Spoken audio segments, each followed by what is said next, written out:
নমস্কার বন্ধুরা, কেমন আছেন আপনারা সবাই? আশা করছি সবাই খুব ভালো আছেন, সুস্থ আছেন। অনেক দিন পরে আরেকটা নতুন ব্লগ নিয়ে আপনাদের কাছে হাজির। সকাল এখন 6:30 বাজে। ঘুম থেকে উঠে বাড়ির উঠোনে একবার দাঁড়িয়েছি। অনেকগুলো ফুল গাছ আছে। একবার সেই ফুলগুলো সকালবেলা দেখছি, ভীষণ ভালো লাগে। তবে সন্ধেবেলা করে অনেক কুঁড়ি থাকে গাছে, সকাল হলে অতগুলো আর পাওয়া যায় না। বিভিন্ন লোকজন আসে ভোরবেলা, তারা নিয়ে চলে যায় যে যার মতন। কিছু অবশ্য রেখেও যায় আমাদের কথা ভেবে। অবশ্য বলছি কি, যখন আমি ছোট ছিলাম তখন আমিও ভোরবেলা উঠে একটা পলিথিনের কাগজ হাতে নিয়ে বেরিয়ে যেতাম বিভিন্ন বাড়িতে বাড়িতে। যার গাছে যে ফুল দেখতাম দুটো একটা করে ছিঁড়ে, আর যখন বাড়িতে ফিরতাম তখন প্লাস্টিক ভর্তি করে কত রকমের ফুল, কত রকমের জবা, গাঁদা, টগর, শিউলি, কলকে সমস্ত ভরে বাড়িতে নিয়ে আসতাম। কিছু পুজো দেওয়া হতো, আর কিছু নিয়ে চলতো আমাদের ছোটোবেলার খেলাধুলো। এখন বাড়ি ভর্তি ফুল গাছ, কিন্তু সেই সমস্ত ফুল শুধু চোখেই দেখা, একটাবার তুলতে ইচ্ছা করে না। তখন মনে হয় ফুলগুলো গাছেই বেশি সুন্দর লাগে। সকাল এখন 7টা, স্নান করে এখন বেরোচ্ছি কাজে। হেলমেটটা বের করতে গিয়ে দেখলাম গাড়ির মধ্যে রেনকোটটা নেই। আসলে গতকাল রাত্রেবেলা যখন বাড়ি ফিরছিলাম প্রচুর বৃষ্টি হচ্ছিল, তো রেনকোটটা একদম পুরো ভিজে গিয়েছিল। সেটা বাইরের দড়িতে মেলে দিয়েছিলাম, ঢোকাতে ভুলে গিয়েছিলাম। তবে শীতের কাঁথা আর বর্ষার ছাতা, তবে যারা আমরা স্কুটি বা বাইক চালাই তাদের পক্ষে তো ছাতা ক্যারি করাটা সম্ভব নয়। সেই জন্য রেনকোটটা এখন গাড়িতে রাখা সবসময় ভালো, কারণ প্রচুর বৃষ্টি আসছে মাঝে মাঝে। যদি ভিজে যাই তারপর সারাদিন চললো ওই ভিজে গায়ে, সেই জন্য মনে করে রেনকোটটা নিয়ে নেওয়া। চলে এসেছি আজকে শুটিং লোকেশনে, রাজারহাট ওয়েস্ট ইন। এটা টুইন টাওয়ারের মতন অনেকটা দেখতে। মালয়েশিয়ার যে টুইন টাওয়ার আছে তারই আদলে এটা তৈরি। তো ওয়েস্ট ইন ঠিক তার পাশেই রয়েছে রেসিডেন্সি ভি। আমরা রয়েছি এই রেসিডেন্সি ভিতে। এই দিকটাতে একটা সুইমিং পুল আছে, সেখানটা পরে যাব। আর এই পাঁচিলটা এত সুন্দর লাগছে দেখতে, তারের জালি দিয়ে একটা বানানো পাঁচিল, কিন্তু তার মধ্যে সবুজ একটা পাতা দিয়ে পুরো একদম ঘিরে গিয়েছে পাঁচিলটা। দেখে মনে হচ্ছে সবুজ চাদর দিয়ে যেন মুড়ে দেওয়া হয়েছে। এত অপূর্ব হাওয়াও হচ্ছে এই জায়গাটায় যে এখান থেকে এখন ভেতরে ঢুকতে ইচ্ছেই করছে না। আর বিল্ডিংটা একদম পুরো আকাশের বুক চিরে দেখুন কেমন দাঁড়িয়ে আছে। চলুন এবারে ভেতরে যাই। এইটা একটা রেসিডেন্সি বিল্ডিং, কিন্তু এখানে সম্পূর্ণভাবে এখন লোকজন বসবাস শুরু হয়নি।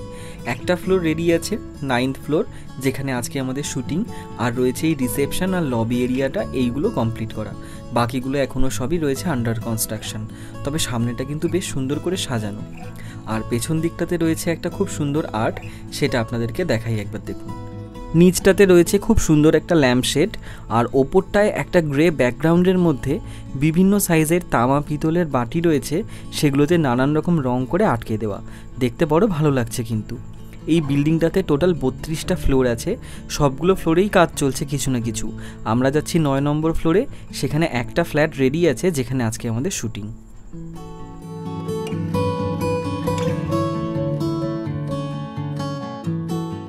ফ্ল্যাটের এক একটা বেডরুম আছে আমাদের, এক একটা মেকআপ রুম। একটা মেকআপ রুমের জানলা থেকে আপনাদেরকে দেখাই একবার বাইরের দৃশ্যটা। সকালবেলা এই দৃশ্যটা দেখে যে কারোর মন ভালো হয়ে যাবে।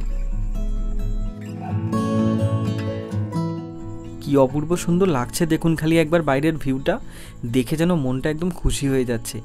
দু চোখ ভরে খালি দুদিকে তাকাও, এখানে দাঁড়িয়ে থাকলেই যেন সময়টা কেটে যাবে।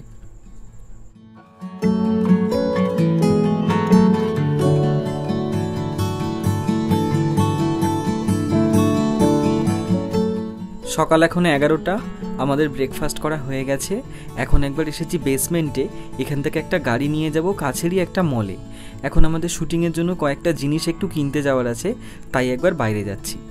তবে এখন আর আমার স্কুটিটা নিইনি, আমাদের প্রোডাকশন ম্যানেজারের থেকে একটা গাড়ি নিয়েছি, নিয়ে বেরিয়েছি। চলে এসেছি প্রায় কাছাকাছি, আর কিছুক্ষণের মধ্যেই পৌঁছে যাব। আকাশের অবস্থা আজকে একদম ভালো নয়, একটুও রোদ ওঠেনি, মাঝে মাঝেই বৃষ্টি হচ্ছে আর আকাশ কালো করে আসছে। কখন যে দুম করে বৃষ্টি নেমে যাবে কে জানে। বৃষ্টিটা নামার আগে ফিরে যেতে পারলেই মঙ্গল। বেলা এখন 12টা বাজে, কেনা হয়ে গেছে সমস্ত কিছু, চলে এসেছি। তবে বৃষ্টি এখনও আসেনি, মনে হচ্ছে এক্ষুনি এসে যাবে। এখন বেলা 12:30 মতন বাজে। আকাশ জুড়ে একদম মেঘ করে নেমে এসেছে বৃষ্টি। এই বৃষ্টি দেখে মনে হচ্ছে না যে সহজে থামবে। তবে আমাদের এখানে যতজন আজকে কাজ করছে, ভেতরে তো এসি খুব একটা কাজ করছে না, আর অনেকজন লোক আমরা রয়েছি, অনেক লাইট রয়েছে, ভেতরে বেশ গরমও হচ্ছে। এইখানের এই ব্যালকনিটাতে দাঁড়িয়ে তাই সবাই মাঝে মাঝে একটু করে হাওয়া খেয়ে নিচ্ছে।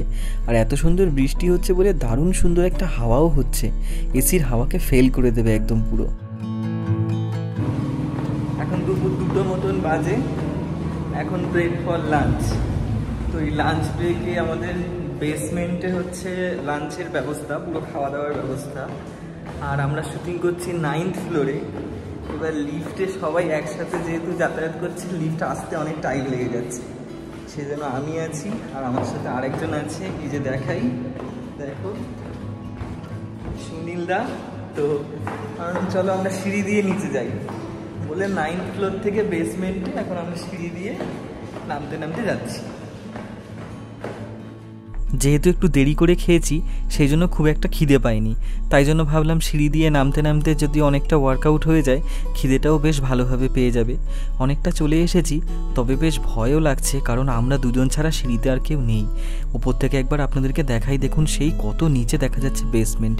এখান থেকে এখন অতটা অবধি যেতে হবে। নয়তো 7 তলা অবধি লাস্ট উঠেছিলাম, তারপরে তো আর উঠিনি।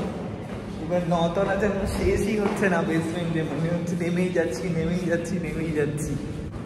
মোটামুটি একটা এসে গেছি, আর দুটো একটা সেই তারকেশ্বরে যাওয়ার মতন মনে হচ্ছে। ওই দেখা যায় আর একটুখানি। হ্যাঁ, না কোথাও কিছু লেখাও দেখতে পাচ্ছি না যে কত নম্বরে আসলাম। কাউন্টও করা হয়নি যে আমরা মানে কতগুলো ফ্লোর পার হলাম।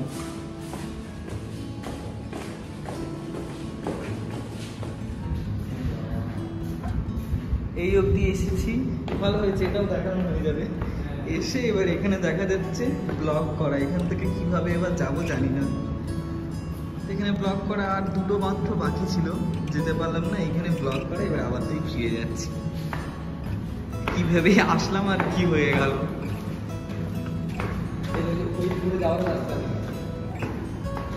চলে যাব, ঠিক চলে যাব। সিঁড়ি দিয়ে নামার সিদ্ধান্তটা আমার বড় ভুল হয়েছে। অনেকজন ওপরে বারণ করছিল, কিন্তু শুনিনি। এখন ভাবছি যে শুনলেই ভালো হতো। তো এখন যখন এসে পড়েছি, নিচে তো নামতে হবে। ওপরে কয়েকটা ফ্লোর উঠেছি, তারপরে দেখলাম যে একটা দরজা খোলা রয়েছে। সেখান থেকে বেরিয়ে একটা কনস্ট্রাকশন জোন। তো সেখানে দেখছি যে লিফটগুলো চলছে। আসলে যেহেতু ওয়ার্কাররা কাজ করছে, সেই জন্য এখানে লিফটগুলো অ্যাভেলেবেল আছে। এখান থেকে তাই একটা লিফটের জন্য এখন দাঁড়িয়ে আছি, নিচে যাব। চলে এসেছি আমাদের বেসমেন্টে, যেখানে খাওয়া দাওয়া হচ্ছে। চলুন এবারে খেয়ে নিই। এখন সন্ধে 6:30। কি অপূর্ব সুন্দর লাগছে দেখুন সন্ধেবেলার কলকাতা শহর। দেখে যেন মনটা আবারও খুশি হয়ে যাচ্ছে। বড় ভালো লাগলো আজকের দিনটা এখানটাতে এসে। এখন আমি একবার বেরিয়েছি কিছু জিনিসপত্র কিনবো। চিংড়িঘাটা সিগন্যালে আমি যে সিরিয়ালটাতে কাজ করছি তার পোস্টার। এখন বাজে রাত্রি 8:45। আমি এসেছি একবার ভবানীপুর H&M। এখান থেকে দুটো শার্ট কেনা ছিল, সেগুলো কেনা হয়ে গেছে। এবারে এখন যাচ্ছি সেই শার্টগুলোকে নিয়ে গোডাউন। এইগুলোকে কালকে ট্রায়াল করতে হবে। যদি ট্রায়াল করে দেখি ঠিক আছে তাহলে তো ঠিক, আর যদি দেখি ঠিক নেই তখন আবার এসে এগুলোকে এক্সচেঞ্জ করতে হবে। চলুন এবার বেরিয়ে যাই। তবে এখান থেকে যাওয়ার সময় আপনাদেরকে একটা দারুণ জিনিস শেয়ার করব। আমি আমার গাড়িটাকে সেখানে রেখেই এসেছি। সেটা একটা ঐতিহাসিক জায়গা।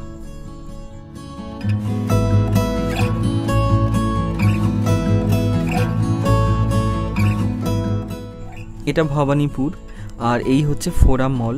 ফোরাম মলের ঠিক উল্টো দিকে এই যে বাড়িটি দেখতে পাচ্ছেন, আলো জ্বলছে। দেখে বলুন তো এই বাড়িটি চিনতে পারেন কি না? ঠিকই ধরেছেন, এটি আমাদের মহান নেতা, আমাদের বিপ্লবী, আমাদের সংগ্রামী, আমাদের সবার প্রিয় সুভাষচন্দ্র বসুর বাড়ি। তিনি এই বাড়িটিতে থাকতেন এবং এখান থেকেই তিনি লাস্ট বেরিয়ে গিয়েছিলেন। আজকের ব্লগটা এখানেই শেষ করছি। কেমন লাগলো সেটা আমাকে অবশ্যই কমেন্ট করে জানাতে ভুলবেন না। যদি আপনি নতুন হয়ে থাকেন তাহলে আমার এই চ্যানেলটিকে সাবস্ক্রাইব করে নিতে পারেন, আর ভালো লাগলে একটা লাইক আর শেয়ার করে দেবেন। সবাই ভালো থাকবেন। দেখা হবে খুব তাড়াতাড়ি আরেকটা অন্য কোনো ভ্লগে।